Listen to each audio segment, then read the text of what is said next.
తెలంగాణలో నేడు రెండో దశ గ్రామ పంచాయతీ ఎన్నికల పోలింగ్ ప్రారంభమైంది. రాష్ట్ర వ్యాప్తంగా 3,911 పంచాయతీలు, 29,917 వార్డులకు ఎన్నికలు జరుగుతున్నాయి. సర్పంచ్ పదవుల కోసం మొత్తం 12,782 మంది అభ్యర్థులు పోటీలో ఉండగా వార్డు సభ్యుల బరిలో 71,071 మంది అభ్యర్థులు నిలిచారు.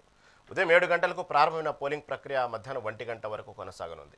ఆ తర్వాత మధ్యాహ్నం 2 గంటల నుంచి ఓట్ల లెక్కింపు ప్రారంభమవుతుంది.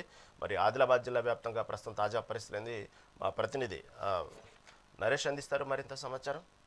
రెండో విడత పల్లెపూరుకు సర్వం సిద్ధమైంది. ఇటు ఉమ్మడి ఆదిలాబాద్ జిల్లా వ్యాప్తంగా కూడా 3 దశల్లో ఎన్నికలు నిర్వహించడంతో మొదటి దశ ఎన్నికల నిర్వహణ పూర్తి అవడంతో నేడు రెండవ దశకు సంబంధించి రెండో విడత పోలింగ్ కొనసాగుతుంది. ఉదయం 7 గంటల నుంచి ప్రారంభమైనటువంటి ఈ పోలింగ్ మధ్యాహ్నం 1 గంట వరకు ముగుస్తుంది. మరి మధ్యాహ్నం 2 గంటల నుంచి ఓట్ల లెక్కింపు ప్రారంభం కానున్నటువంటి నేపథ్యంలో అధికార యంత్రాంగం కూడా అన్ని ఏర్పాట్లు పూర్తి చేశారు. మరి మధ్యాహ్నం 2 గంటలకు ప్రారంభమైనటువంటి ఓట్ల లెక్కింపు సర్పంచ్ అభ్యర్థుల గెలుపు ఎన్నిక అనంతరం ఓట్ల లెక్కింపు అనంతరం ఉప సర్పంచ్ కు సంబంధించినటువంటి కూడా ఎన్నుకోనున్నారు. మరి దీనికి సంబంధించి ఉమ్మడి ఆదిలాబాద్ జిల్లా వ్యాప్తంగా కూడా సుమారు 16.29 లక్షల మంది తమ ఓటు హక్కును వినియోగించుకున్నారు. ఇటు జిల్లాల వారీగా చూసుకుంటే ఇటు ఆదిలాబాద్ జిల్లా వ్యాప్తంగా కూడా 8 మండలాల్లో ఆదిలాబాద్ రూరల్ తో పాటు తాంసీ, భీంపూర్, మావల, జైనత్, సాత్నాల, బేల, బోరజ్ మండలాల్లో ఎన్నికలు నిర్వహించున్నారు. మొత్తం ఓటర్లు 1,32,438 మంది ఓటర్లు తమ ఓటు హక్కు వినియోగించుకున్నారు. 156 పంచాయతీలలో 1,260 వార్డు స్థానాలకు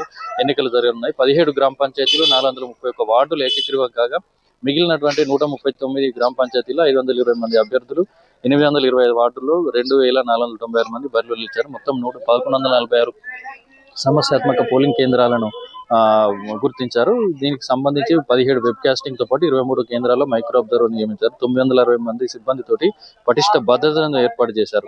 ఇటు నిర్మల్ జిల్లా వ్యాప్తంగా చూసుకుంటే 7 మండలాల్లో 131 గ్రామ పంచాయతీలు, 1170 వార్డులకు ఎన్నికలు నిర్వహించున్నారు. 17 గ్రామ పంచాయతీలు, 430 వార్డులు ఏకగ్రీవం అయ్యాయి.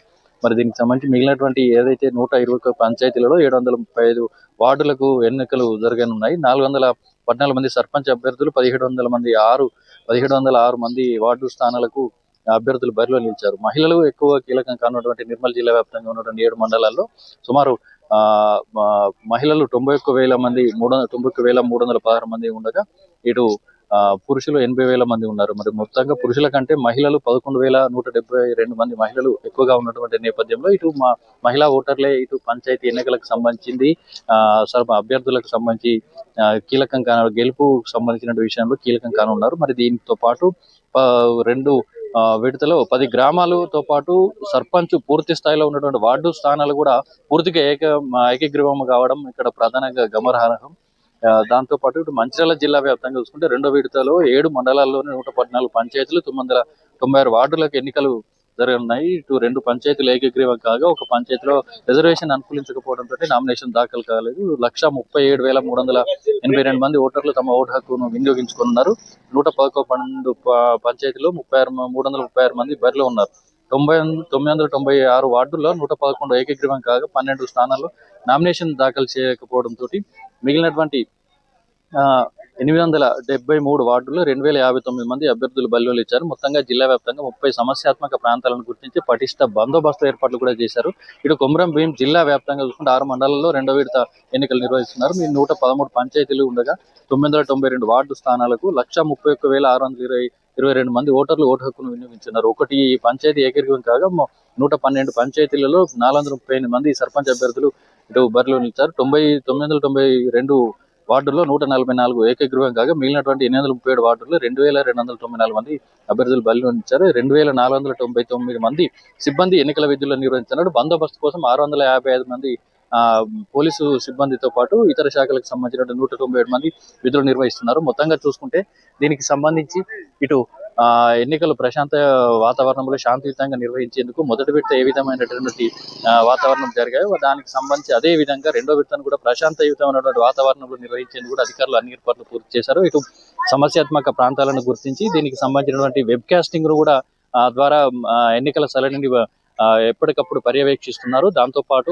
సిగ్నల్స్ లేనిటువంటి ప్రాంతాలు ఏవైతే ఉన్నాయో వాటికి సంబంధించినటువంటి సిగ్నల్ లేని ప్రాంతాల్లో కూడా మైక్రో అబ్జర్వర్ నియమించి ఎన్నికల పోలింగ్ సరళిని ఎప్పటికప్పుడు ఉన్నతాధికారులు కంట్రోల్ నుంచి పర్యవేక్షిస్తున్నారు. దీనికి సంబంధించినటువంటి పూర్తి స్థాయిలో సిబ్బందిని కూడా ఏర్పాటు చేసి ఎలాంటి అవాంఛనీయ సంఘటనలు చోటు చేసుకోకుండా మారుమూల ప్రాంతాలలో కూడా పటిష్ట బందోబస్తు ఏర్పాటు చేసి నిరంతరం పర్యవేక్షించేందుకు కూడా ఇటు గట్టి బందోబస్తు చర్యలు కూడా ఏర్పాటు చేశారు పోలీస్ శాఖ అధికారులతో పాటు. దీనికి సంబంధించినటువంటి ఇతర శాఖల అధికారుల సమన్వయంతో ఆయా జిల్లాల ఎన్నికల అధికారులు, జిల్లాల కలెక్టర్లు ఎవరైతే ఉన్నారో వాటికి సంబంధించినటువంటి పూర్తి స్థాయిలో కూడా పర్యవేక్షిస్తూ నిరంతరం పోలింగ్ కేంద్రాన్ని కూడా సందర్శిస్తూ ఇటు ఎలాంటి ఇబ్బందులు తలెత్తకుండా ఓటర్లు తమ స్వేచ్ఛాయుత వాతావరణంలో ఓటర్లు తమ ఓటు హక్కును వినియోగించడంలో అన్ని ఏర్పాట్లు పూర్తి చేశారని చెప్పవచ్చు. అయితే మొదటి విడతలో ఇటు ప్రధాన పార్టీలకు సంబంధించినటువంటి పోటాపోటీగా హోరాహోరీ సాగినటువంటి పోరులో ఇటు కాంగ్రెస్ తో పాటు బీజేపీ, బీఆర్ఎస్ పార్టీలు స్థానాలు దక్కించుకున్న నేపథ్యంలో రెండో విడత ఎక్కువగా ప్రధానంగా పార్టీలు తమకు ఎక్కువ స్థానాలు సాధించుకునేందుకు వ్యూహాత్మకంగా వ్యవహరిస్తూ ప్రచారాన్ని ముమ్మరం చేయడంతో మరి నేడు ఈ ఫలితాల్లో ఏ పార్టీకి ఎక్కువ స్థానాలు సాధించనున్నాయని చెప్పేసి ఇటు ఉత్కంఠ పరిస్థితి కూడా నెలకొన్నాయి. మరి దీనికి సంబంధించినటువంటి అభ్యర్థుల్లో కూడా ఉత్కంఠ తీవ్ర ఆసక్తిని రేకిస్తున్నటువంటి పరిస్థితి. ఓటరు తమ ఓటును హక్కును వినియోగించి ఎవరికి పట్టం కట్టనున్నారు, మరి సర్పంచ్ స్థానంలో గ్రామ స్థాయిలో కూడా ఎవరికి ఇటు స్థానాలు దక్కనున్నాయి అని చెప్పేసి ఇటు అధికారులతో పాటు ఇటు అభ్యర్థులు కూడా తీవ్ర ఉత్కంఠమైనటువంటి పరిస్థితులు నెలకొన్నటువంటి పరిస్థితులు కనిపిస్తా ఉన్నాయి. మరి దీనికి సంబంధించినటువంటి మరికొద్ది సేపట్లో మరికొద్ది గంటల్లోనే అభ్యర్థుల యొక్క భవితవ్యం తేలనుంది. మరి ఇటు ఉమ్మడి ఆదిలాబాద్ జిల్లా వ్యాప్తంగా కూడా శాంతియుత వాతావరణంలో జరిగేందుకు కూడా అధికార యంత్రాంగాన్ని పూర్తి స్థాయిలో ఏర్పాట్లు పూర్తి చేసి వీటికి సంబంధించినటువంటి ఇటు ఎన్నికల పోలింగ్ సరళిని కూడా ఎప్పటికప్పుడు పర్యవేక్షిస్తూ శాంతియుత వాతావరణంలో జరిగేలా కూడా ఇటు అధికారులు నిరంతరం పోలింగ్ కేంద్రాలను సందర్శిస్తున్నటువంటి పరిస్థితి మనం కనిపిస్తా ఉంది. Vote studio.